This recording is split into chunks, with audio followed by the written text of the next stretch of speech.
और जोधपुर में पुलिस की पिटाई से एक युवक की मौत का मामला सामने आया है। युवक की मां ने पुलिस पर गंभीर आरोप लगाए हैं। युवक की मां ने बताया कि पुलिस ने उसके बेटे के प्राइवेट पार्ट पर भी लात मारी और रीढ़ की हड्डी को तोड़ दिया। पुलिस पर बेरहमी से मारपीट का आरोप लगा है और यही मां 2 दिन पहले अपने बेटे को थाने में लेकर गई थी। उस दौरान उसने पुलिस को बताया कि उसका बेटा शराब के लिए पैसे मांगता है और लड़ाई करता है। उस समय मां ने पुलिस से कहा था कि उसके बेटे को सुधार दीजिए। मां और बेटे का थाने में समझौता भी हो गया था। लड़के ने पुलिस को लिखकर दिया था कि वो पैसे नहीं मांगेगा और मां को तंग नहीं करेगा।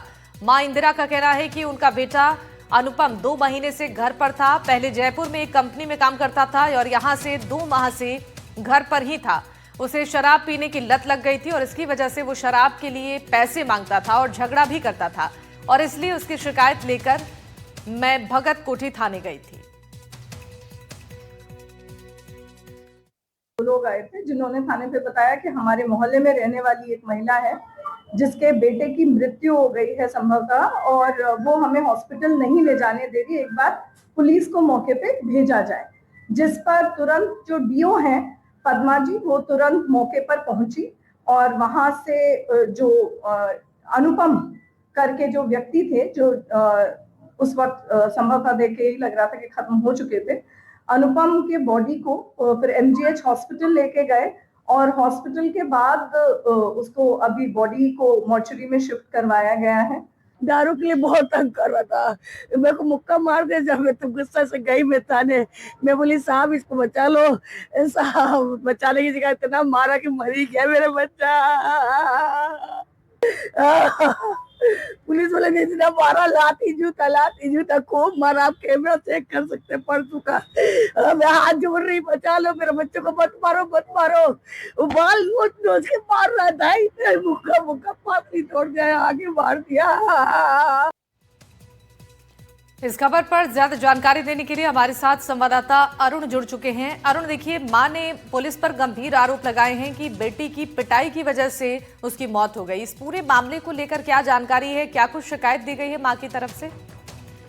देखिए, अगर बात की जाए पुलिस की पिटाई का जो आरोप लगाया है, लेकिन जिस तरह से सीसीटीवी कैमरों में जो पुलिस ने हम लोगों को दिखाया था, हालांकि वो एविडेंस होने की वजह से हम लोगों को नहीं दिया, लेकिन उसमें दिखाई दे रहा है कि जैसे माँ बेटे दोनों आए, करीब आधा घंटा थाने में रुके और वापस चले गए थे। और एक जो पत्र जो है, समझौता पत्र, वो भी पुलिस ने दिखाया था, जिसमें उसने बच्चे ने जो है लिख कर दिया था कि मैं और मेरी माँ आपस में झगड़ा नहीं करेंगे। तो कह सकते हैं पुलिस थाने में लाने और जाने के दौरान तो उसके कई चोट नजर नहीं आ रही थी।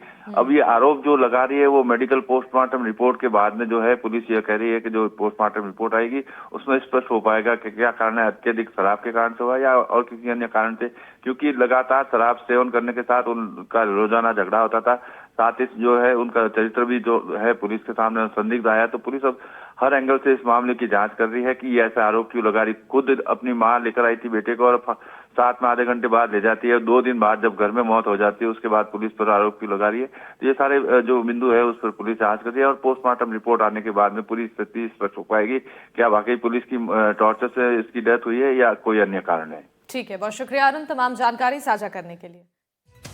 चलिए आगे बढ़ते हुए बीकानेर से खबर जान लीजिए। बीकानेर में रसद विभाग ने बड़ी कार्रवाई की है। 108 अवैध गैस सिलेंडर को जब्त किया गया है और करणी औद्योगिक क्षेत्र में इस कार्रवाई को अंजाम दिया गया है। अवैध रूप से रखे हुए घरेलू गैस सिलेंडर 2 दुकानों से 106 घरेलू और 1 कमर्शियल सिलेंडर जब्त कर लिया गया है। ये बड़ी खबर आप तक पहुंचा रहे हैं बीकानेर से। रसद विभाग ने बड़ी कार्रवाई को अंजाम देते हुए 108 अवैध गैस सिलेंडर को जब्त कर लिया है।